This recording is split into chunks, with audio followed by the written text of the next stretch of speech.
Bismillahirrahmanirrahim. Assalamualaikum warahmatullahi wabarakatuh. Alhamdulillahirabbil alamin. Wa bihi nasta'inu ala umuri dunya waddin. Wassalatu wassalamu ala asyrafil anbiya'i wal mursalin wa ala alihi wa sahbihi ajma'in. Subhanaka la ilma lana illa ma 'allamtana innaka antal alimul hakim. Rabbi shrah li sadri wa yassir li amri wa hlul 'uqdatam min lisani yafqahu qawli. Allahumma faqihna fid din wa 'allimna at-ta'wil wa habibna ilal muslimin waj'alna lisana sidqin fil akhirin waj'alna min warathati jannatin na'im. Amma ba'du, jamaah yang dirahmati Allah Subhanahu wa taala, alhamdulillah kita bersyukur kepada Allah. Pada kesempatan hari ini Allah kembali memberikan kita nikmat, kita dapat hadir kembali untuk melanjutkan kajian kita tentang gambaran kehidupan perempuan di zaman Nabi Sallallahu Alaihi Wasallam. Sampai halaman berapa terakhir? 44.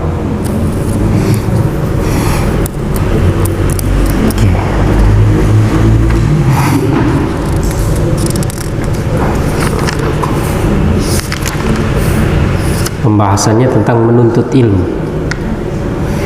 Artinya seorang perempuan sebagaimana laki-laki juga diberikan kewajiban untuk menuntut ilmu, dan juga sudah menjadi hak bagi laki-laki sebagaimana juga menjadi hak bagi perempuan untuk mencari ilmu. Dan sahabat-sahabat Rasulullah Sallallahu Alaihi Wasallam mereka sampai minta waktu khusus kepada Rasulullah karena saking semangatnya mereka mencari ilmu. Kalau bareng laki-laki ya, bisa tidak terdengar karena dulu belum ada mic ya. Sehingga kalau perempuan pasti di belakang, bisa jadi tidak terdengar, atau ya kajiannya didominasi oleh laki-laki, sehingga Rasulullah diminta waktu khusus oleh perempuan-perempuan sahabat. Dan Rasulullah menjanjikan, Rasulullah memberikan waktu hari A, hari B, disitulah mereka khusus belajar dari Rasulullah Sallallahu Alaihi Wasallam. Selanjutnya poin D, kaum laki-laki memutuskan perkara yang mereka pertikaikan dengan pertimbangan kaum wanita, sebagaimana dalam kisah hadis berikut. Artinya perempuan juga diminta pertimbangan untuk menyelesaikan suatu masalah. Orang diminta pertimbangan menyelesaikan suatu masalah, kalau orangnya tidak punya ilmu tidak mungkin. Ketika kita minta solusi kepada seseorang, kita tahu orang itu ada pengetahuan. Sahabat-sahabat Rasulullah itu minta pertimbangan kaum wanita, karena tahu wanita di zaman itu mereka juga belajar, mereka juga berilmu. Dari Taus dia berkata, aku sedang bersama Ibnu Abbas ketika Zaid bin Thabit berkata, kamu menfatwakan bahwa wanita haid harus pulang sebelum masa terakhirnya dengan Baitullah. Ibnu Abbas menjawab, boleh jadi tidak, coba tanyakan kepada wanita Ansar itu apakah Rasulullah menyuruhnya demikian. Taus berkata, maka kembalilah Zaid bin Thabit kepada Ibnu Abbas dan berkata, aku tidak melihat kecuali kamu benar. Zaid bin Thabit sahabat Rasulullah, penulis wahyu. Abdullah ibnu Abbas sahabat Rasulullah, penafsir Al-Quran. Ketika mereka diskusi tentang suatu masalah, mereka bilang, coba tanya ke perempuan itu. Artinya perempuan itu tahu ya. Tufti antasdural haidu qabla an yakuna akhira ahdiha bil bait. Artinya Ibnu Abbas mengatakan, kamu membolehkan seorang wanita itu untuk kembali sebelum mereka tawaf ya. Artinya sebelum mereka tawaf dalam keadaan haid gitu. Nah, boleh jadi tidak. Artinya tidak, saya tidak mengatakan begitu. Coba tanyakan kepada wanita Ansar itu. Artinya kalau seorang perempuan haid, maka dia harus menunggu sampai dia bersih, kemudian dia tawaf, baru dia pulang. Itu kalau memungkinkan. Zaman dulu memungkinkan, karena orang bisa kapan saja tinggal di Mekah. Artinya kalau haidnya dia harus nunggu, karena tawaf kan tidak boleh dalam keadaan haid. Kalau yang lain boleh, wukuf boleh, ya yang lain boleh. Tapi kalau untuk tawaf hajinya itu, maka dia harus dalam keadaan suci. Nah, maka kalau dia tidak dalam keadaan suci, dia harus menunggu. Artinya menunggu sampai selesai, kemudian dia tawaf, kemudian baru pulang. Nah, sekarang bagaimana? Sekarang ini karena orang tidak bisa nunggu. Nah, ada pemberangkatan, tiketnya sudah pasti, ketinggalan rombongan, semuanya harus nunggu seminggu. Sementara jadwal pulangnya tinggal 3 hari atau 4 hari, atau harus pindah ke Madinah. Kan ada yang haji di Madinah dulu, ada yang langsung ke Mekah, kloter terakhir ke Mekah. Akhirnya setelah dari Mekah dia harus ke Madinah baru pulang.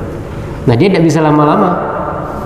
Kan setelah wukuf, nanti setelah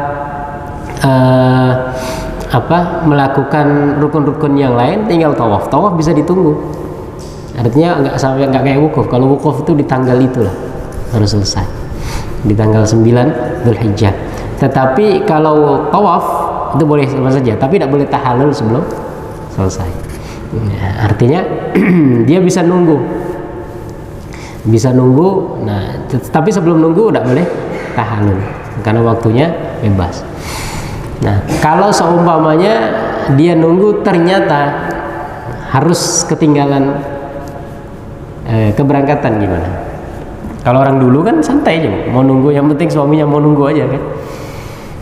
Ya, yang penting rombongannya mau nunggu kan, tidak pakai visa, tidak pakai apa, bisa pulang sendiri juga, maka Madinah jalan sendiri bisa. Nah, sekarang Indonesia keberangkatan sudah diatur sedemikian rupa gimana? Sehingga sebagian ulama menfatwakan kalau seperti itu maka boleh. Artinya dalam keadaan haid tidak masalah. Tawaf, ya sudah. Nanti urusannya kembalikan kepada Allah, diterima apa enggak. Ya, artinya tetap tawaf, ya, kemudian mengikuti jadwal yang sudah ada. Kalau tidak memungkinkan lagi, ya, tidak memungkinkan lagi dan tidak berhenti sama sekali, maka sudah, ya, lakukan saja tawaf. Setelah itu ikut jadwal keberangkatan sebagaimana yang sudah dijadwalkan. Karena nggak mungkin sendirian. Nah, bisa ganti kloter, bisa juga. Ada yang bisa ganti kloter, tapi nanti harus ganti orang lain yang mengganti dia dan lain sebagainya. Urusannya ribet. Ini kan ada orang yang mau pulang cepat biasanya. Pejabat-pejabat itu kan biasanya dia jadwalnya A, kemudian dia mau pulang lebih cepat. Nah, dia harus pindah kloter keberangkatan.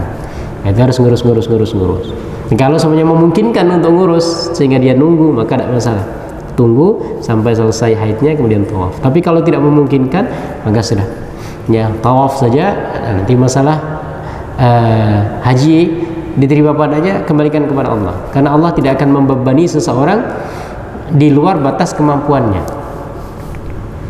Ya, orang sholat saja, kalau semuanya nggak bisa berdiri, dia boleh duduk, ya kan? Boleh tayamum kalau tidak ada air dan lain sebagainya. Nah, ini kan tidak memungkinkan lagi untuk secara sempurna, maka ya insya Allah dapat keringanan. Itu sebagian ulama menfatwakan begitu. Tapi di zaman dulu Ibnu Abbas mengatakan boleh jadi tidak, artinya ya dia harus menunggu. Dan ketika ditanya kepada Rasulullah, kepada perempuan tadi itu, dia mengatakan, ya ternyata kamu benar.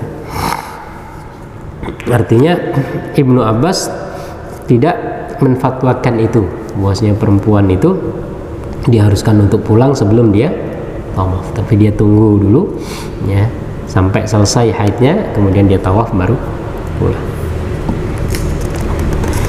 Kemudian selanjutnya itu namanya tawaf ifadah, ya, atau tawaf haji. Kan ada tawaf wada. Kalau tawaf wada itu ya nanti selesai, mau pergi saja, tapi itu tidak masuk bagian dari rukun haji. Tapi kalau tawaf yang haji itu tadi, maka dia harus tawaf qudum juga, kan, tawaf datang itu tawaf sunnah. Tawaf biasa orang selesai, ya, tawaf itu kan seperti sholat. Jadi kalau seumpamanya ke masjid tidak sholat, tawaf itu sudah masuk bagian dari sholat. Kemudian dari Abu Salamah, dia berkata telah datang seorang lelaki kepada Ibnu Abbas, sedangkan Abu Hurairah duduk di sampingnya. Lelaki itu berkata, berilah aku fatwa tentang wanita yang melahirkan setelah suaminya wafat 40 malam. Ibnu Abbas berkata, yang paling akhir dari 2 iddah. Iddah kematian 4 bulan 10 malam setelah kematian, dan masa kehamilan hingga melahirkan.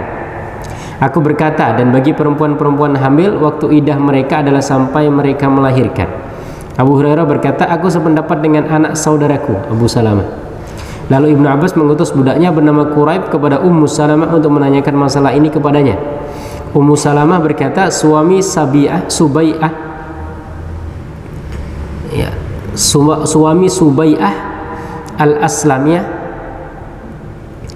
dibunuh ketika dia sedang hamil. Dia melahirkan setelah suaminya wafat 40 malam. Kemudian dia dilamar oleh seorang, lalu Rasulullah menikahkannya. Di antara yang melamarnya adalah Abu Sanabil. Ini kisahnya, ini titik poinnya yang ingin kita bahas adalah tentang bagaimana perempuan diminta pendapat. Ini yang diminta pendapat Ummu Salamah, istri Rasulullah. Kalau diminta pendapat berarti dia paham masalah agama. Nah, kisahnya begini. Jadi ada seorang itu perempuan yang meninggal suaminya, tapi dalam keadaan hamil. Orang dalam keadaan hamil itu iddahnya kapan? Iddah ini masa menunggu sebelum kawin lagi sampai lahiran kan? Sampai lahiran. Tapi kalau suaminya meninggal kapan?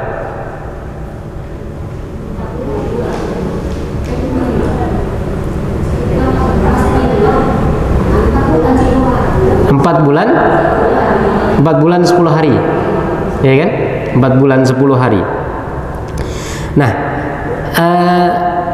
artinya begini, walladzina yatawaffawna minkum wa yadhuruna azwajan wasiyatan li azwajihim mata'an ilal hauli ghaira ikhraj fa in kharajna fala junaha 'alaikum fima fa'alna fi anfusihinna bil ma'ruf. Saya agak lupa antar.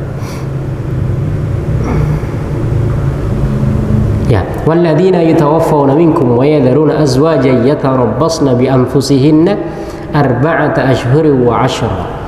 Bagi perempuan-perempuan yang ditinggalkan suaminya karena meninggal, ya, talak mati artinya, maka iddahnya 4 bulan 10.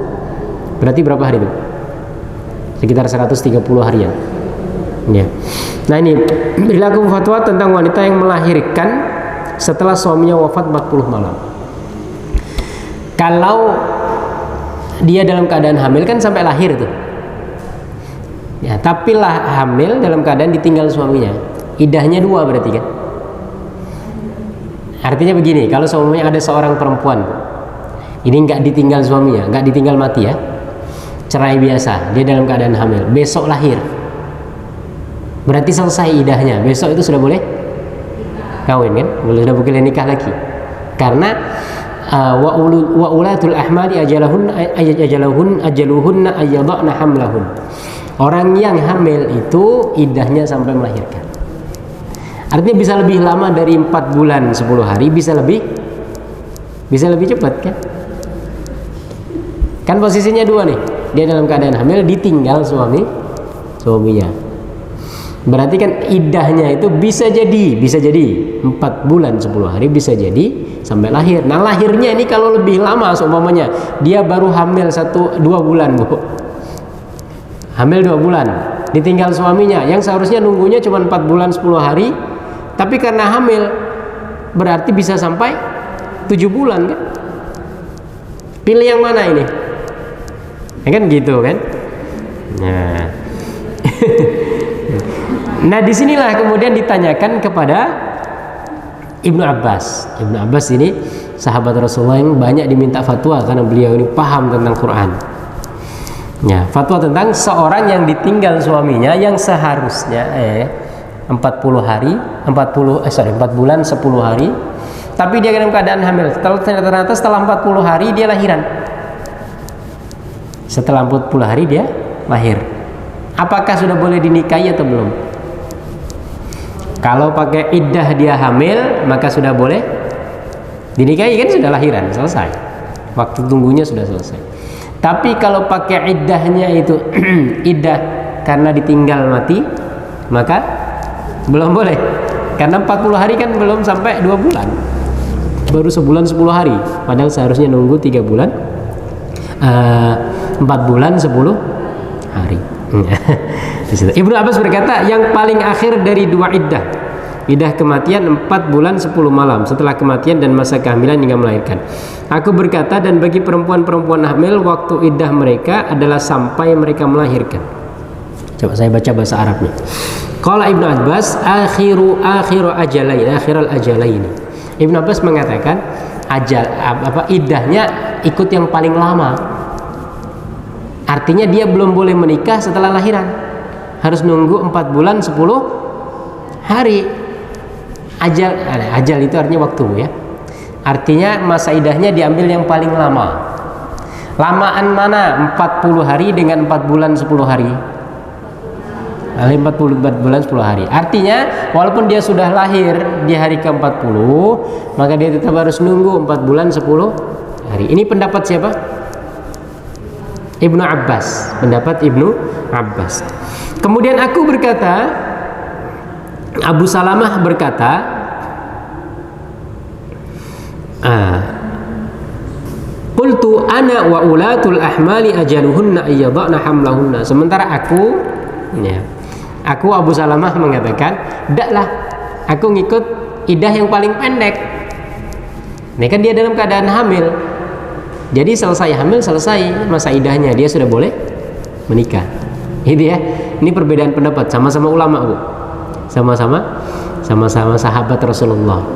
Makanya perbedaan itu jangan selalu dijadikan sebagai alasan untuk berpecah belah. Nah, ini ulama sama-sama sahabat Rasulullah, didikan langsung dari Rasulullah, berbeda pendapat. Jadi kalau perbedaan pendapat itu biasa, yang penting kita saling menghargai, ya, punya landasan masing-masing, kita saling menghargai. Waqala Abu Hurairah, di situ ada 3 orang, Abu Salamah, Ibnu Abbas, kemudian Abu Hurairah. Abu Hurairah mengatakan, ana ma'a ibni akhi, atau Abu Salamah, aku ngikut pendapat Abu Salamah. Bisa ditangkap gak ceritanya? Bisa ya? Jadi di situ ada 3 laki-laki. Pertama Ibnu Abbas Azari yang bercerita dulu. Yang bercerita Abu Salamah namanya. Kemudian ada Ibnu Abbas, ada Abu Hurairah. Abu Salamah ini tanya kepada Ibnu Abbas, Ibnu Abbas, menurut ente ada seorang perempuan yang ditinggal mati suaminya dalam keadaan hamil, iddahnya ikut yang mana? Kalau iddah kehamilan sampai lahir, kalau iddah karena meninggal suami 4 bulan 10 hari, kira-kira menurut ente ikut iddah yang mana? Kan dua-duanya kan, dia ditinggal mati suami, dia juga hamil, dan dua-duanya itu ada iddah tertentu, ya kan? Iddah itu paling tidak ada 3, yang normal 3 kali haid ya. Kalau ditinggal suami mati maka sampai 4 bulan 10 hari. Kalau dia hamil sampai melahirkan. Nah kalau ini 2 ini bentrokan gimana kan, bingung gitu kan. Sehingga Abu Salamah tanya kepada Ibnu Abbas. Ibnu Abbas mengatakan yang paling panjang. Artinya walaupun dia lahiran besok, tetap dia harus nunggu 4 bulan 10 hari. Nah ini 40 hari sudah lahiran, maka berarti dia harus nunggu lagi sekitar berapa bulan itu? 9 bulanan ya kan? Harus nunggu lagi karena masih belum 4 bulan 10 hari. Abu Salamah bilang, kalau saya ndak. Dia tanya, dia ngetes sebenarnya nih. Ya mesti kasih tahu, kalau saya ndak. Kalau menurut saya dia habis melahirkan sudah selesai iddahnya. Karena dalam ayat Al-Quran juga ada wa ulatul ahmali ajaluhunna ayyadna hamlahunna. Bagi orang-orang yang hamil, iddahnya adalah melahirkan. Selesai melahirkan, walaupun hanya sehari, selesai masa iddah. Ya kan? Ya gitu. Nah, kemudian ada Abu Hurairah di situ yang lagi duduk-duduk juga. Abu Hurairah mengatakan, aku ikut Abu Salamah. Artinya 2-1 ini ya. Jadi kalau voting kalah Ibnu Abbas. Fa'arsala Ibnu Abbas ghulamahu Quraiban ila Ummi Salamah. Oke. Daripada kita berdebat, coba kita tanyakan kepada Ummu Salamah, istri Rasulullah. Akhirnya Ibnu Abbas manggil budaknya, Quraib namanya. Coba kamu datang ke Ummu Salamah, istri Rasul, tanya. Namanya istri Rasulullah berarti paham tentang masalah wanita seperti ini. Makanya Rasulullah kenapa banyak istri, Bu? Salah satu hikmahnya itu supaya banyak informannya, banyak yang merekam peristiwa yang terjadi dengan Rasulullah tentang perempuan. Kalau istrinya cuma satu, yang merekam cuma satu. Jadi kalau 9, ya 11 malahan, kan berarti banyak yang merekam. Kalau sama menguatkan. Kalau ada yang terlewat, ada yang nggak terlewat. Pas jatahnya di rumah Aisyah seumpamanya kan, Rasulullah melakukan suatu kegiatan, jatahnya di rumah yang lain, bisa jadi Rasulullah melakukan kegiatan yang lain, sehingga dua-duanya bisa diceritakan ke generasi setelahnya. Nah, ini Ummu Salamah. Yas'aluha faqalat, Ummu Salamah kemudian mengatakan, qutila zawju Subai'ata al-Aslamiyah wa hiya hubla. Oh, kamu bertanya tentang itu. Ada satu kisah nih, kata dia. Jadi suatu hari suaminya Subai'ah al-Aslamiyah terbunuh dalam keadaan perang, gugur suaminya, wa hiya hubla, dalam keadaan dia hamil. Dia hamil, suaminya perang, kemudian suaminya terbunuh. Fawada'at ba'da mautihi bi arba'ina lailah. Kebetulan setelah 40 hari ternyata lahiran. Fa khutibat fa ankahaha Rasulullah. Kemudian dilamar setelah itu dan Rasulullah menikahkannya. Jadi benar yang mana jadinya? Ya, berarti Ummu Salamah ini menguatkan pendapat Abu Salamah dan juga Abu Hurairah. Artinya diambil Abu Hurairah pengen masanya yang paling lama. Nah, kalau yang dua tadi yang paling pendek, biar tidak lama-lama nunggu, mungkin begitu. Tapi Allah alam, tapi ini ijtihad antara ulama sahabat. Ya, kalau semuanya ada yang memfatwakan yang paling lama, ya tidak salah, karena ada pendapat dari Ibnu Abbas. Mungkin ada pertimbangan tertentu, seumpamanya ya kan tadi itu ditinggal suaminya meninggal, besok lahiran, Bu. Besok lahiran kan tidak enak juga, cuman sehari belum berkabung belum apa sudah langsung. Nah, mungkin dalam keadaan seperti itu udahlah nunggu 40 hari, 4 bulan 10 hari ya kan. Kalau ini 40 hari kan sudah agak lama, jadi mungkin berkabung sudah boleh lah, sudah agak-agak lupa. Nah, ini baru semuanya kan, meninggal kemarin suami, kemudian dia dalam keadaan hamil, besok lahiran, memang sudah boleh. Tapi bisa jadi ulama kemudian berpikir, udahlah berkabung dulu, ya kan? Ya, udah ingat dulu dengan, ingat jangan-jangan sudah kawin dengan suami yang lain masih ingat suami yang lama, nah bahaya. Nah, baru sehari ditinggal, ya, tapi memang idahnya sudah selesai, kan?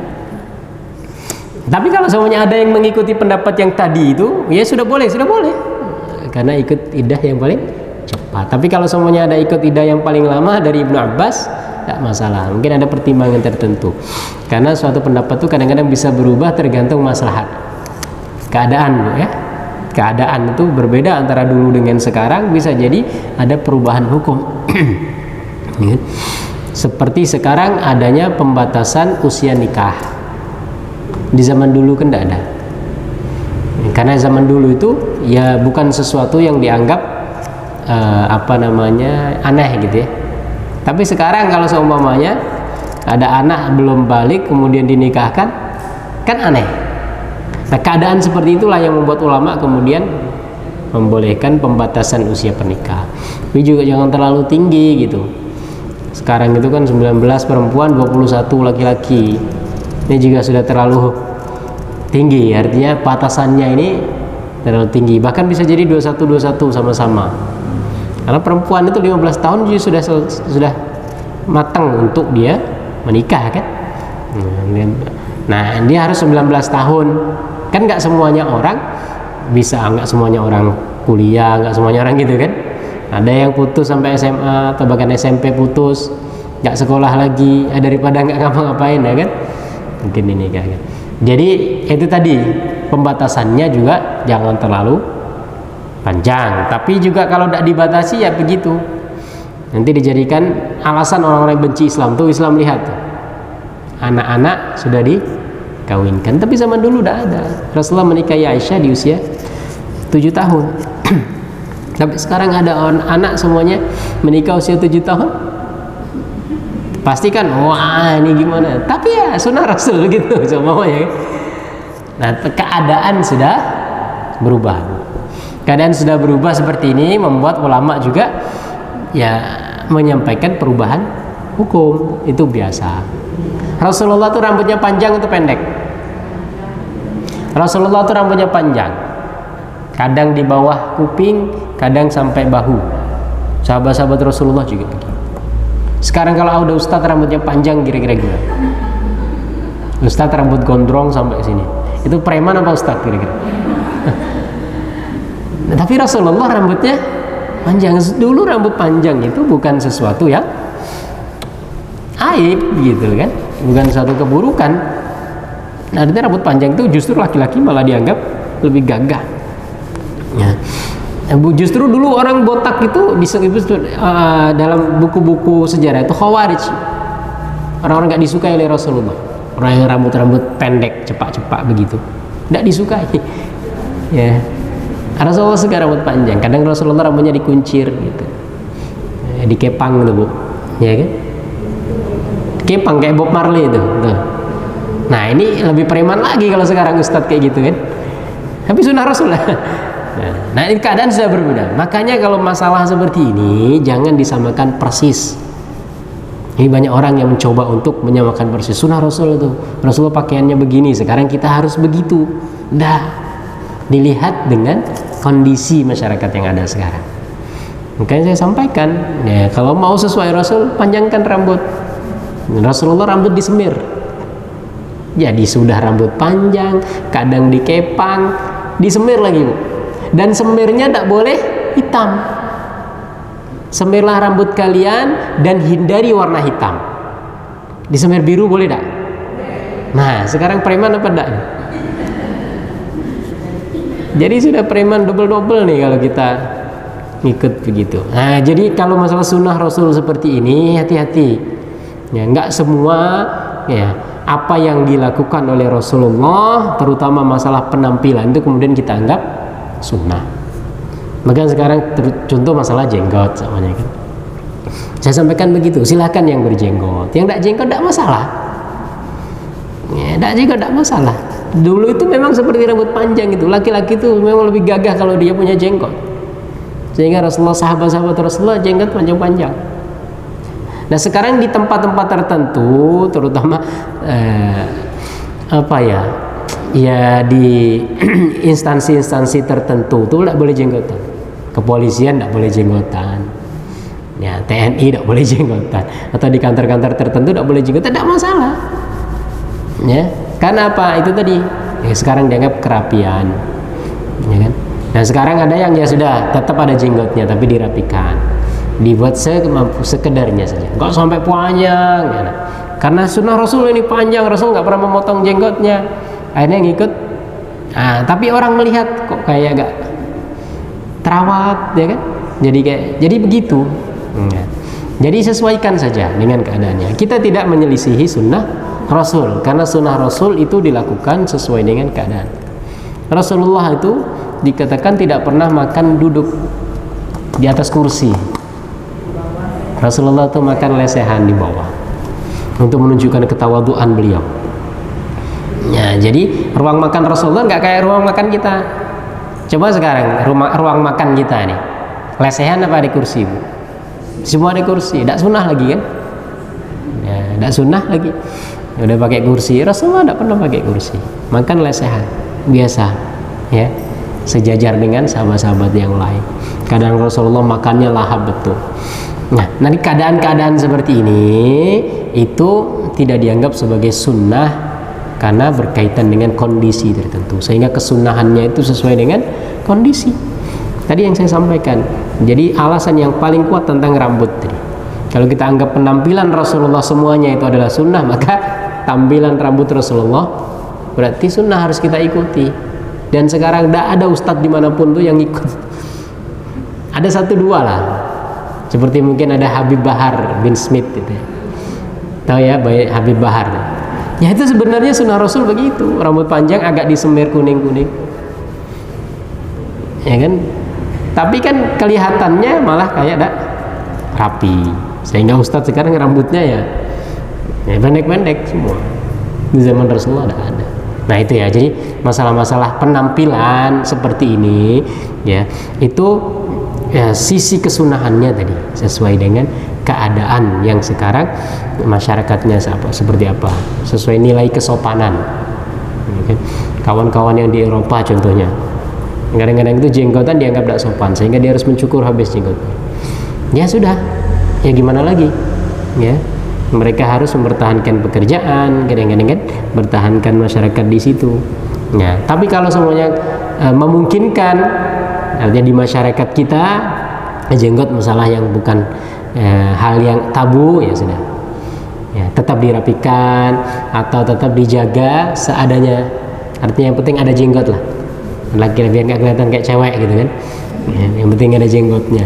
Nah, tapi juga tidak sampai dibiarkan itu tadi ya, dibiarkan kemudian apalagi tidak dirawat ya, jadi kelihatan orang melihat itu agak serem juga begitu kadang-kadang kan. Nah gitu. Nah itu juga salah satu cara kita untuk berdakwah, penampilan Rasulullah itu ketika dilihat wajahnya itu orang sudah senang karena penampilan diperhatikan.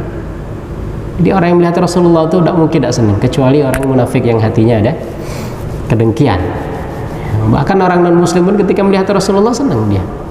Nah, ada pernah orang datang melihat Rasulullah, orang ini nggak mungkin pembohong, udah kelihatan wajahnya ya, selalu tersenyum.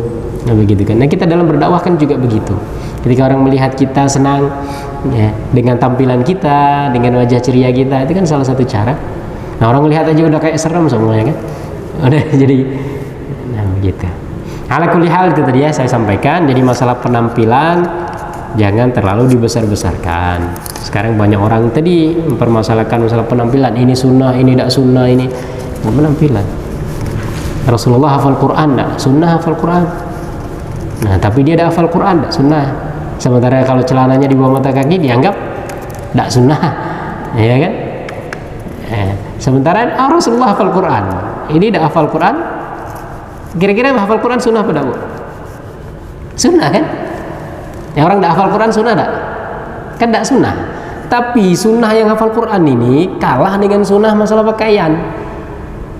Kan begitu tadi, dikalahkan masalah sunnah penampilan. Sehingga ketika melihat penampilan itu, ini sunnah, ini tidak sunnah. Tapi orang yang hafal Quran sama tidak hafal Quran, nggak ada yang mengatakan ini sunnah, ini tidak sunnah. Ya kan? Kan begitu. Rasulullah suka tersenyum, tersenyum itu sunnah. Ya. Sementara orang ini tidak pernah senyum, mukanya cemberut terus, ngelihat orang itu udah kayak musuh, ya kan? Oh ini gitu kan? Nah ini sunnah Rasul. Sementara tadi masalah penampilan dibesarkan. Yang seperti ini akhlak, bertetangga dengan baik, suka memberi, ya kan? Saling menghormati. Ini adalah sunnah Rasul semuanya. Nah, padahal penampilan itu sunnah yang diperselisihkan. Tapi kalau akhlak sunnah yang disepakati. Ya. Ya tadi makan Rasulullah seperti apa? Rasulullah itu suka makan kambing bagian paha. Suka makan kambing bagian paha. Ada orang tidak suka paha, suka dada semua. Sunnah tidak kira-kira? Ada yang tidak sunnah nih, Rasulullah sukanya paha, kamu suka dada. Nah akhirnya itu kalau salah mendefinisikan mana sunnah mana tidak, gitu ya. Oke, kita lanjutkan lagi. Jadi tadi ya, perempuan di zaman Rasulullah diminta pertimbangan tentang hukum. Ini menunjukkan bahwasanya mereka orang-orang yang berilmu. Mereka punya pengetahuan. Karena kalau tidak punya pengetahuan, ngapain diminta tentang hukum? Selanjutnya, berbuat baik. Oh ya, pelajaran yang lain di sini menunjukkan sesuatu yang bukan tabu ketika seorang laki-laki bertanya kepada perempuan atau sebaliknya. Ini sahabat-sahabat Rasulullah bertanya kepada perempuan. Ya, tadi Zaid bin Sabit. Ya. Taus berkata, maka kembalilah Zaid bin Sabit kepada Ibnu Abbas dan berkata, aku tidak melihat kecuali kamu benar. Zaid bin Sabit datang kepada perempuan Ansor tadi. Berarti dia bertanya. Ya. Yang kedua juga begitu. Quraib ya, disuruh oleh Ibnu Abbas tanya kepada Ummu Salamah. Jadi laki-laki tanya kepada perempuan masalah hukum agama, terutama ada masalah sebaliknya juga. Apalagi perempuan bertanya kepada laki-laki. Sahabat-sahabat Rasulullah perempuan banyak sekali bertanya kepada Rasulullah. Berbuat baik. Contoh-contoh berikut menjelaskan bagaimana pertemuan antara kaum wanita dan kaum pria telah membantu terlaksana pekerjaan-pekerjaan yang baik. Artinya interaksi laki-laki dan perempuan di zaman Rasulullah juga terjadi, dan terjadi untuk saling tolong-menolong, bantu-membantu, bahu-membahu dalam kebaikan. Rasulullah telah menyisihkan waktu untuk memenuhi keperluan kaum wanita meskipun mereka dari kalangan hamba sahaya. Kanat al-amatu min ima'i ahli al-Madinah la ta'khudhu bi yadi Rasulillah sallallahu alaihi wasallam fatantaliqu bihi haitsu syaa. Dari Anas bin Malik, salah seorang budak dari budak-budak perempuan warga Madinah membimbing tangan Rasulullah, mengambil tangan Rasulullah, ya, dan berangkat bersama Rasulullah ke tempat yang dia inginkan. Al-Hafidz Ibnu Hajar berkata, dan riwayat Ahmad, maka berangkatlah hamba perempuan itu bersama Rasulullah untuk keperluannya. Seorang hamba pertama, yang pertama perempuan, kedua hamba sahaya. Di zaman dulu itu masih ada kasta antara hamba sahaya dengan orang merdeka, tapi Rasulullah tidak memandang itu. Walaupun perempuan, walaupun hamba sahaya, tetap dilayani oleh Rasulullah. Jadi hamba sahaya ini ke Madinah, dia punya keperluan dan dia tidak tahu alamat. Dia tanya kepada Rasulullah, Rasulullah, rumahnya si fulan mana? Ya, ini hamba sahaya perempuan. Kalau semuanya orang tidak mau kan, ya diam aja, atau ya ente cari sendirilah. Gitu. Rasulullah tidak, Bu. Kita pun kadang bantu setengah-setengah. Bantu setengah-setengah cuma tunjukkan. Di sini Pak, itu Pak, nah sana kanan, belok kiri, habis itu belok kanan lagi, ya tanya di situ orang lain. Rasulullah tidak langsung dibawa. Ada orang bertanya, ya. Dan kalau di sini dikisahkan tangan Rasulullah yang dipegang. Ini menjadi alasan sebagian orang yang membolehkan untuk menyentuh. Artinya kalau menyentuh, ya, laki-laki dan perempuan, itu ada yang membolehkan karena alasan ini, karena tangan Rasul itu dipegang. Maka ketika salaman, nah ada sebagian yang salaman itu pakai dalil ini, gitu. Tapi pendapat mayoritas ulama tidak membolehkan. Cuman ini ada dalilnya, karena ini riwayat Bukhari. Jadi perempuan itu langsung ngambil tangan Rasulullah dan Rasulullah menunjukkan, kamu mau mana? Itu rumah si fulan. Mau mana lagi? Itu rumah si fulan. Sampai selesai semua. Sampai selesai keperluannya. Ini siapa-siapa yang pengen dia temu. Ini benar-benar nolong kalau Rasulullah begitu. Nah kalau kita tadi itu, ya kita memang mau bantu, tapi bantu cuma nunjukin jalan, ya kan? Nah di sana Pak, itu belok kanan, nah nanti belok kiri, ya di situ lah.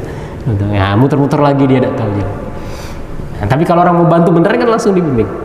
Ya, jalan bareng Rasulullah, jalan bareng dengan hamba sahaya tadi, perempuan hamba sahaya lagi.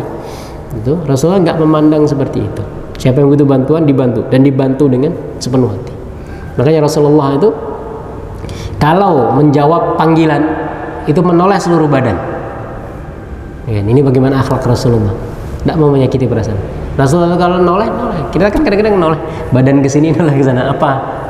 Rasulullah tidak. Kalau dipanggil orang, semua badannya itu noleh.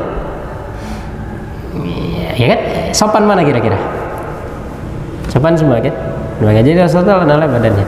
Ada apa? Berbicara selalu menghadap. Rasulullah ketika salaman tidak mau melepaskan tangannya sebelum orang lain melepaskan tangan. Tapi tidak boleh kita praktekkan, Ibu. Nanti kalau semuanya tidak mau lepas, tidak lepas.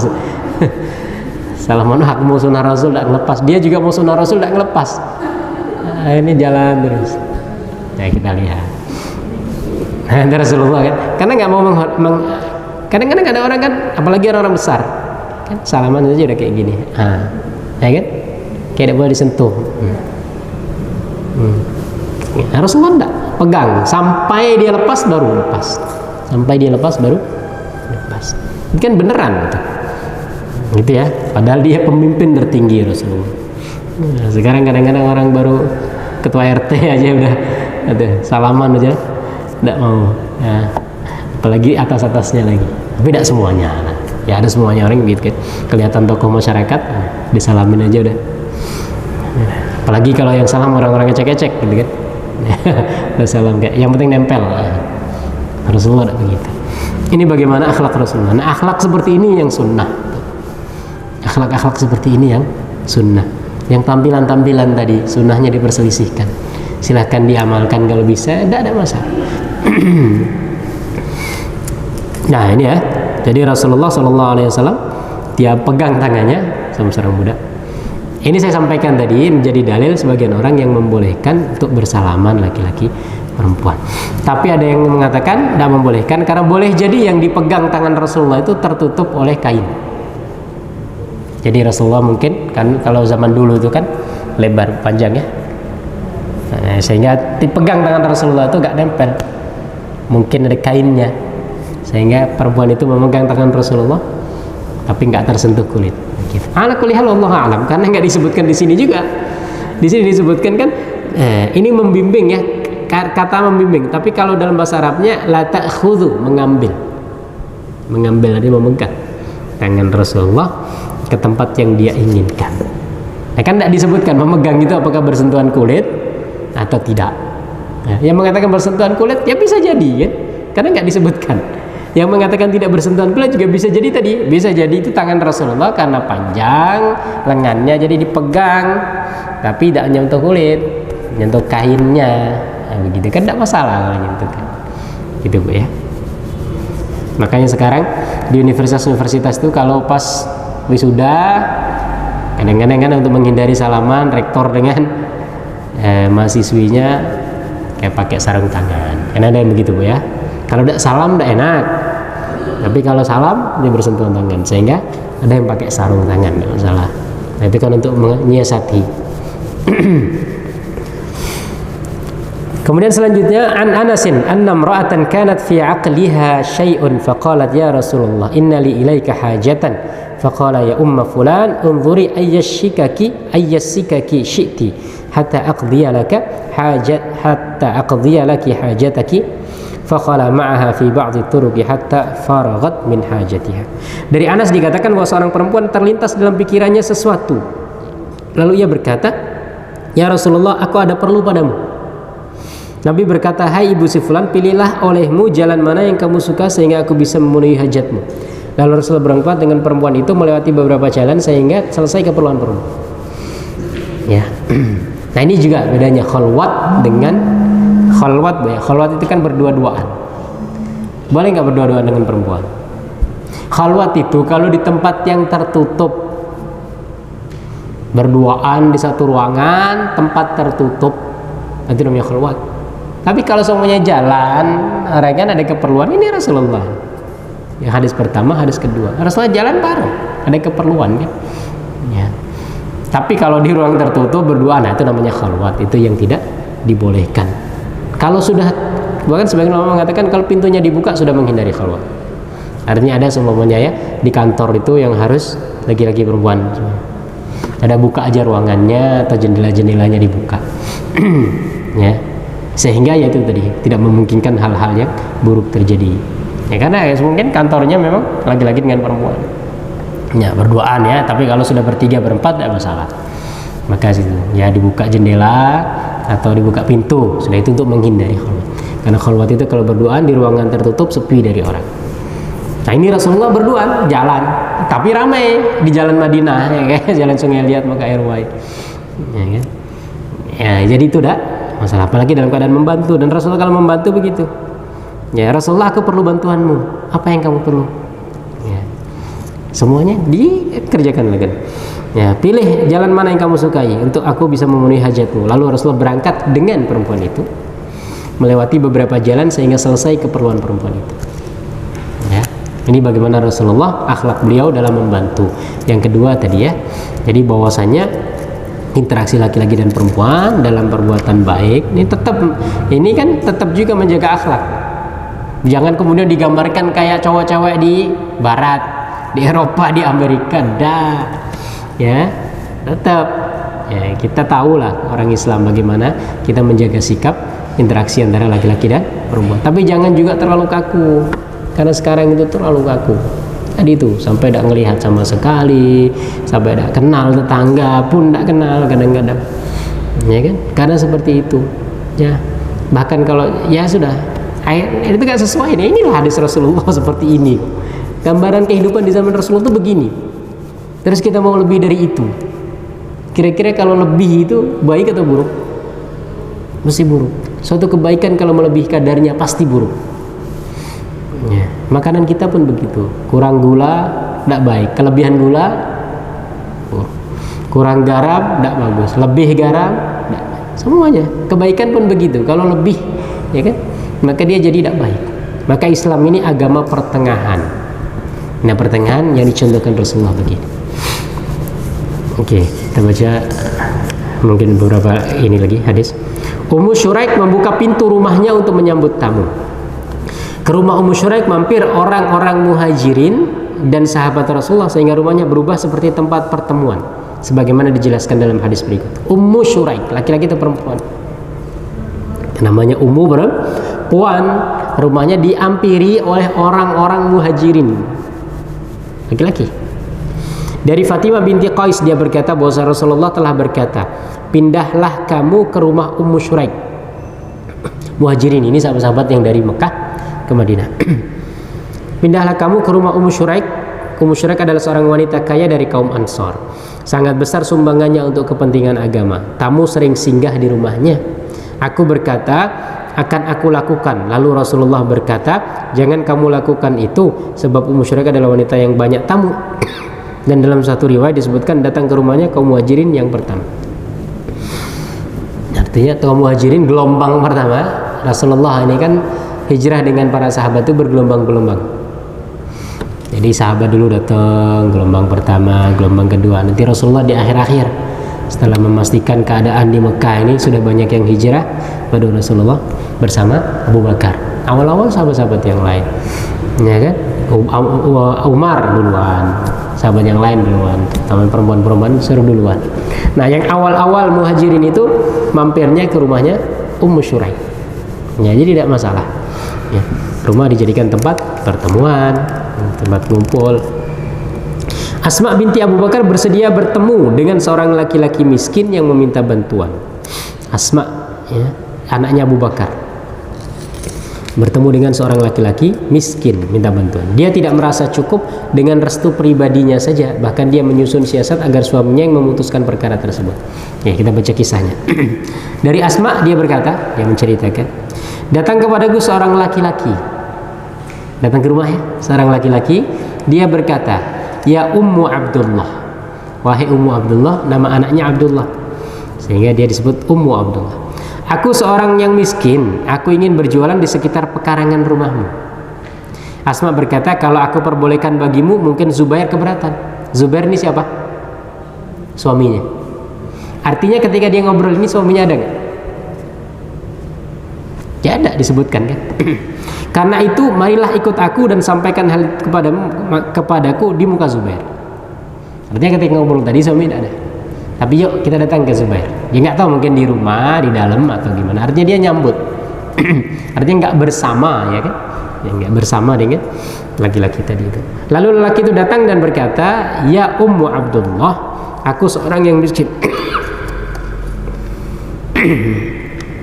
Aku ingin berjualan di sekitar pekarangan rumahmu. Asma berkata, apa tidak tampak olehmu di kota ini selain tempatku? Lalu Zubair berkata, mengapa kamu melarang lelaki miskin itu berjualan? Akhirnya lelaki miskin itu berjualan hingga ia meraih laba. Ya, kalau dari kisah ini berarti orang ini datang dua kali. Datang pertama suaminya tidak ada, tapi tetap disambut, ya. Artinya tetap ngobrol, mungkin di luar rumahnya disampaikan, ya kan? Kalau saya tidak keberatan, tapi suami tidak di rumah, ya, nanti suami keberatan tidak enak, nantilah kamu datang lagi. Akhirnya esoknya dia datang lagi. Artinya dia datang untuk kedua lagi pas ada Zubair. Pas ada Zubair ini Asma seakan-akan dia itu tidak suka gitu. Seakan-akan, ya. Pada awalnya kan dia suka. Artinya untuk menunjukkan bagaimana respon dari Zubair ini. Apa tidak ada tempat lain selain tempatku? Kan gitu, ya. Jadi padahal di awal kan saya sih boleh, cuman suami saya tidak tahu. Tapi yang kedua ini dia seakan-akan keberatan. Tapi cuman dia ingin tahu respon Zubair suaminya ini seperti apa. Ya, apa tidak tampak olehmu di kota ini selain tempatku? Lalu Zubair berkata, mengapa kamu melarang laki-laki ini berjualan? Artinya boleh tidak ini? Suaminya membolehkan, berarti kan Zubair membolehkan, tidak masalah. Ya, artinya ya silahkan jualan di situ. Ini buat rumahnya yang depan samping jalan. Boleh enggak jualan warung pecel lele atau apa kan? Ya, tapi kalau dibuat bisnis enggak masalah juga. Apalagi orang kaya kan, tapi kan ini posisinya orang miskin. Ya, hitung-hitung bantu. Tapi kalau orang kaya kan ya kita berkongsi lah. Sewa tempat tiap bulan berapa kan, dia dapat keuntungan, kita juga mungkin dapat. Kan? Tapi kalau orangnya miskin, ya ini salah satu contoh bagaimana di zaman sahabat juga ada sewa menyewa tempat ya. Sekarang kan banyak bu rumah-rumah yang di samping jalan buat tempat jualan. Nah, ini bisa dijadikan dalil ini. Akhirnya lelaki miskin itu berjualan hingga meraih laba. Akhirnya miskin itu jualan sampai dia untung. Nah, yang pertama ini anjuran untuk saling tolong menolong sesama muslim. Nah kita juga begitu, nggak usah terlalu kaku lah. Kita lihatlah kalau semuanya memang daripada nggak ada yang manfaatkan pekarangan rumah kita, ini orang juga membutuhkan, ya sudah pinjamkan. Nanti kalau sudah untung, sudah ada pendapatan, ya sudah kita boleh berbagi ya, bagi hasil. Kedua tadi ya, bahwa interaksi laki-laki dan perempuan tidak masalah.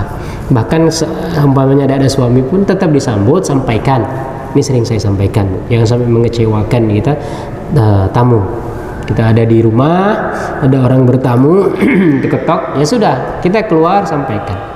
Tidak ada suami, mau apa keperluannya, ya, mau nunggu atau mau pulang dulu silahkan. Jangan kemudian pura-pura tidak tahu. Orang ini ketok ternyata ada suara di dalam rumah kan. Nanti salam tidak dijawab, hanya karena tidak ada suami. Nah, ini hadis dalilnya ada. Jadi jangan bikin perkara sendiri, menganggap itu tadi ya, menganggap kalau seperti ini berarti saya lebih soleh ini lebih islami. Enggak, sahabat Rasulullah seperti ini kok ya. Jadi sampaikan baik-baik. Apalagi kalau sudah kenal, artinya itu memang kita tahu tuh kawan suami kita kan. Kalau semuanya kita curiga ini orang apa, mungkin bisa ya dengan alasan itu, tidak tahu kita curiga apa ya. Tapi kalau ini kawan suami kita atau mungkin tetangga, ya udah kita sambut, kita sampaikan keperluannya apa ya. Atau tukang pos ngantar kiriman kan ya. Kadang-kadang begitu.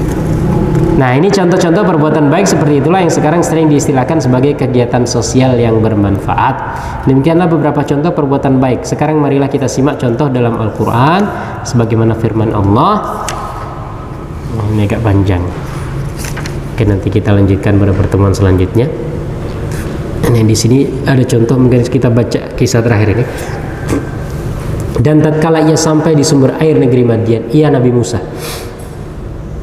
Dan tatkala Nabi Musa sampai di sumber air negeri Madian, Nabi Musa itu kan lari dari Mesir ke suatu negeri namanya Madian, gitu ya. Lari karena dikejar Fir'aun. Jadi Nabi Musa itu dorong orang tanpa disengaja mati orang itu. Karena Nabi Musa ini kuat orangnya bu.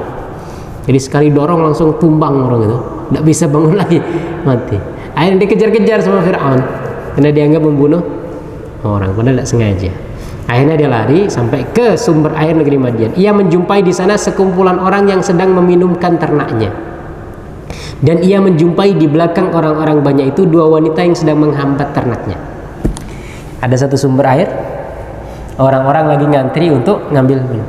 Ada dua perempuan yang di belakang. Ya, udah belakang, perempuan nggak berani dekat.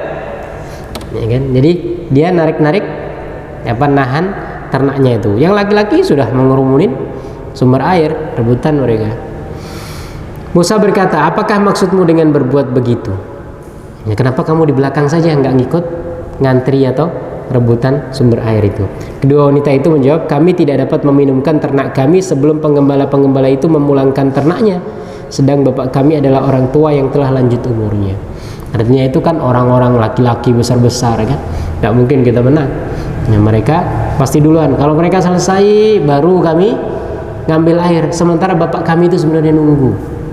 Sebagian ulama mengatakan ini Nabi Syuaib, ini anaknya Nabi Syuaib. Tapi sebagian ulama yang lain mengatakan bukan Nabi Syuaib, cuman hamba Allah yang saleh. Tapi dalam Al-Quran nggak disebutkan. Artinya bapakku ini sebenarnya nunggu, pengen kami cepat pulang. Tapi ya itu, setiap hari kita harus ngantri giliran karena laki-laki itu pasti duluan mereka rebutan, kami tidak berani. Maka Musa memberi minum ternak itu untuk menolong keduanya. Akhirnya Nabi Musa udah kan tadi gue ya, Nabi Musa itu kan orangnya tinggi besar ya. Jadi langsung Nabi Musa robos, kasih dulu nih perempuan, ya, ente cowok-cowok semuanya nanti dulu. Nah, gitu. Akhirnya Nabi Musa ngambilkan airnya untuk perempuan itu, karena dia sudah ditunggu bapaknya. Menolong keduanya. Kemudian dia kembali ke tempat yang teduh. Nah, kembali ke tempatnya lagi Nabi Musa. Beliau mengatakan, ya Tuhanku, sesungguhnya aku sangat memerlukan suatu kebaikan yang Engkau turunkan kepadaku. Ya, jadi Nabi Musa ini menolong seorang perempuan. Nah, masalah perempuan butuh bantuan, ya ditolong. Ya. Dan juga perempuan juga begitu. Kalau butuh bantuan dari laki-laki, tidak usah jaim, tidak usah sosokan. Nah, kan? Pernah saya sampaikan, ya, seorang perempuan jatuh dari, tidak mau diangkat sama laki-laki, karena tidak mau tadi itu. Ya kalau semuanya memang sudah darurat, tidak masalah. Ya kan, orang kecelakaan jatuh, ya, mau harus cepet-cepet dilarikan ke rumah sakit. Ya, sementara di samping situ ada laki-laki yang harus, ya sudah, keadaan darurat, sesuatu yang haram dibolehkan, ya sudah, aman sampai di mobil, bolehkan. Atau harus dibonceng semuanya kan, ya cepat-cepat daripada mengorbankan diri. Ya, ada orang yang kebakaran itu pernah saya sampaikan. Kebakaran, pemadam kebakarannya kan laki-laki. Sementara perempuan ini harus dievakuasi. Dia mau diangkat dia. Nah, gimana pemadam kebakaran perempuan juga tidak ada. Nah, ini sebab susah nyusahkan orang ini, dia karena menganggap dirinya lebih islami hanya karena seperti itu. Udah, ya dalam keadaan darurat seperti ini. Nah, ketika kita melihat laki-laki butuh bantuan, ya kita bantu sesuai dengan kemampuan kita. Laki-laki melihat perempuan butuh bantuan, ya kita bantu. Tetap dengan menjaga akhlak, norma-norma etika yang ada. Jangan gambarkan kayak kehidupan masyarakat di barat. Nah, tetap kan kita di masyarakat timur, apa yang Islam pasti saling membantu, pasti tetap menjaga adab dan etika. Itu ya, artinya tolong menolong interaksi laki-laki dan perempuan di zaman Rasulullah seperti inilah. Ya, maka sesuatu yang seakan-akan sekarang kita anggap tabu itu sebenarnya sesuatu yang lumrah di zaman Rasulullah SAW. Berarti kita harus mengembalikan kehidupan kita ini kembali, ya, supaya tadi itu, ya, supaya kembali ke tengah. Terlalu berlebihan, interaksi tidak terkontrol laki-laki dengan perempuan, salah. Tapi tadi terlalu berlebihan juga salah. Islam mengajarkan kita jalan tengah, ya. Interaksi yang kayak di barat tidak boleh juga.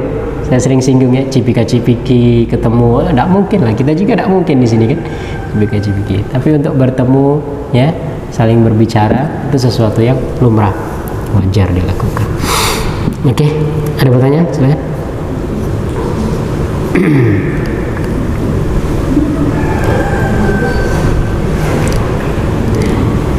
Udah ada?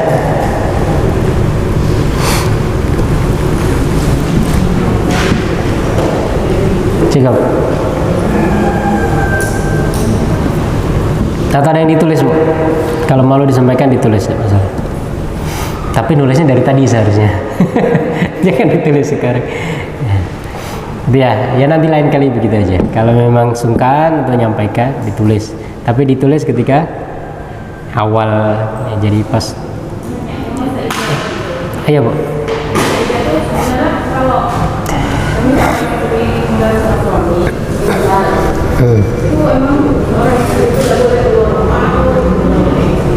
Ya, boleh. Ya, pernah kita singgung bagaimana salah satu sahabat Rasulullah itu berkebun. Jadi, ya, cuman tadi itu, ya, tetap dijaga karena masih berkabung. Kemudian tidak boleh bersolek, terlalu berlebihan, gitu kan. Tapi setelah itu boleh tak? Nanti akan kita baca. Jadi sahabat-sahabat Rasulullah selesai masa idah, mereka juga dandan. Supaya apa? Supaya ada yang meminang. Wajar kok perempuan begitu. Ya. Dan tidak dipermasalahkan. Tetapi sebelum itu, takutnya apa? Sudah keduluan bersolek, ada yang minang belum idah. Nanti nyuruh nunggu lagi kan. Ya, jadi biasa. Tapi bukan sampai gak mandi, gak pakai parfum, itu juga berlebihan. Ini pernah saya sampaikan, apa hukum memakai parfum bagi perempuan? Jangan tanya parfum. Sabun yang dipakai itu ada parfumnya, tak? Ya kan kita udah pakai parfum pun, baju kita ini sudah ada parfumnya, Bu. Dicuci pakai sabun, nanti ketika bilas pakai molto, disemprotnya, disetrika pakai, udah berapa kali parfum. Terus tanya apa hukum wanita pakai parfum, Ustaz? Lah gimana? Nggak pakai parfum pun itu sudah ada parfumnya. Tapi kan kita tahu bagaimana, jadi jangan berlebihan. Kemudian parfumnya tidak menimbulkan apa namanya ya pikiran yang aneh-aneh bagi laki-laki. Karena ada parfum yang begitu, ya parfum yang Islami, ya, parfum sunnah nanti. Nah, jadi baunya tetap harum, tetapi tidak menimbulkan syahwat. Nah, gitu. Tapi kalau sampai ada pakai parfum sama sekali, itu juga tadi. Kan ada sebagian yang begitu, Bu. Ya mohon maaf. Ada sebagian wanita kita tuh udah memakai sehingga bau, jadi kan. Kemudian ya dekil juga, pakaian tidak disetrika. Alasan apa? Alasan takut menarik pandangan laki-laki. Bukan. Ya, malah jadinya jorok. Innallaha jamilun yuhibbul jamal. Allah itu indah dan mencintai keindahan. Dan Allah suka kalau seorang hamba itu menampakkan nikmatnya yang diberikan. Kita semuanya sebagai manusia, kita memberi seseorang, beri pakaian. Kira-kira ketika pakaian itu dipakai oleh orang itu, kita senang nggak? Kan kita ngasih pakaian, pas pesta orang itu pakai pakaian yang kita kasih, senang nggak kita? Senang. Allah juga begitu. Yang tadi kasih nikmat banyak kok udah dipakai. Ya kan? Kayak orang kaya kemudian pakaian compang-camping, ini salah. Ya orang kaya pakaian sesuaikan, ya kan? Ya punya banyak uang kok, Allah ngasih rizki itu untuk diberikan. Orang kaya terus nggak di, Allah nanti marah. Ente saya kasih rizki banyak, pakaian itu udah pernah ganti, udah berlubang tambal-tambal, ya kan? Nah Allah suka ketika seorang hamba menampakkan nikmat yang Allah berikan. Tapi jangan ujub, ya kan? Jangan riya, jangan sombong, itu saja. Tapi maksudnya pakaian kita tampakkan. Ya kita alhamdulillah Allah kasih nikmat. Ini mau lebaran, baju baru, dapat rezeki, ya sudah. Makanya kalau baju baru lebaran itu tidak masalah. Ya menunjukkan alhamdulillah Allah ngasih kita nikmat. Tapi beda tipis, Bu, sama riya. Ya, makanya harus hati-hati. Beda-beda tipis. Untuk menilai zahir tidak bisa, hati kita masing-masing. Ya, makanya kita juga tidak bisa menilai orang. Wah, itu bajunya gonta-ganti pas lebaran. Akhirnya riya. Jangan juga, karena masalah hati. Nah, kita juga harus jaga hati. Ya, oh kata Ustadz boleh pakai baju bagus, akhirnya wah supaya dilihat nih, lihat aku ganti-ganti baju. Nah, ya tergantung hati kita masing-masing. Tapi kalau kita Allah beri rizki, maka usahakan kita tampakkan. Allah itu suka kalau seorang hamba itu tertawa terbahak-bahak. Tertawa terbahak-bahak karena apa? Karena dia tahu luasnya rahmat Allah. Artinya kalau orang ketawa, tentunya tertawa lepas gitu. Ya, jadi Allah itu suka orang tertawa lepas. Berarti orang ini memang tahu bahwasanya rahmat Allah luas. Tapi orang tidak pernah tertawa, cemberut terus, ingatnya neraka, terus seakan-akan Allah tidak menciptakan surga kan? Neraka lagi. Jadi seakan-akan nanti Allah marah. Aku ini ciptakan surga juga, nggak hanya neraka. Ente sedih terus, nangis terus ke neraka. Ya kan? Allah senang ya dengan seorang hamba yang tertawa lepas karena mengetahui luasnya rahmat. Ya, tapi tetap dalam hati kita jaga. Wallahu a'lam bishawab. Gitu ya. Oke. Mudah-mudahan ada manfaatnya. Insyaallah kita lanjutkan pada pertemuan selanjutnya. Aku qouli hadza wa astaghfirullahal azim li wa lakum. Wassalamualaikum warahmatullahi wabarakatuh.